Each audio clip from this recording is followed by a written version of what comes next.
एक महत्त्वाची बातमी, वनतारा प्रकरणी सुप्रीम कोर्टानं लेखी आदेशाची आता प्रत जारी केली आहे। वनतारावरील आरोपांची चौकशी करण्यासाठी स्थापन केलेल्या एसआयटी अहवालाचा या आदेशात उल्लेख करण्यात आलाय।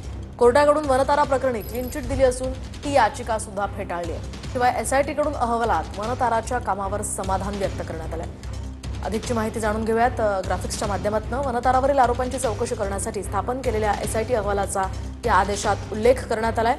कोर्टानं वनतारा प्रकरणी क्लीन चिट दिली असून याचिका सुद्धा फेटाळली आहे। तर आम्ही समितीच्या अहवालावर समाधानी आहोत असं कोर्टानं म्हटलंय।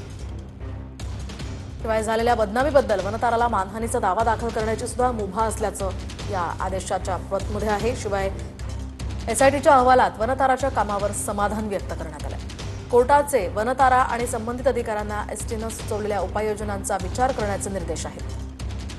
एसआयटीनं सुचवलेल्या उपाययोजनांचा विचार करून अंमलात आणण्याचं सुद्धा कोर्टानं या ठिकाणी म्हणत निर्देश दिलेत। वनताराचे वकील हरीश साळवे यांच्याकडून अहवाल सार्वजनिक न करण्याची कोर्टाला विनंती करण्यात आली। शिवाय न्यायमूर्ती पंकज मिथल आणि पीबी वरळे यांच्या पीठानं अहवाल सार्वजनिक केला। बातम्या संघटनांच्या तक्रारीनंतर कोर्टानं निवृत्त न्यायमूर्तींच्या अध्यक्षतेखाली एसआयटी गठीत केली होती।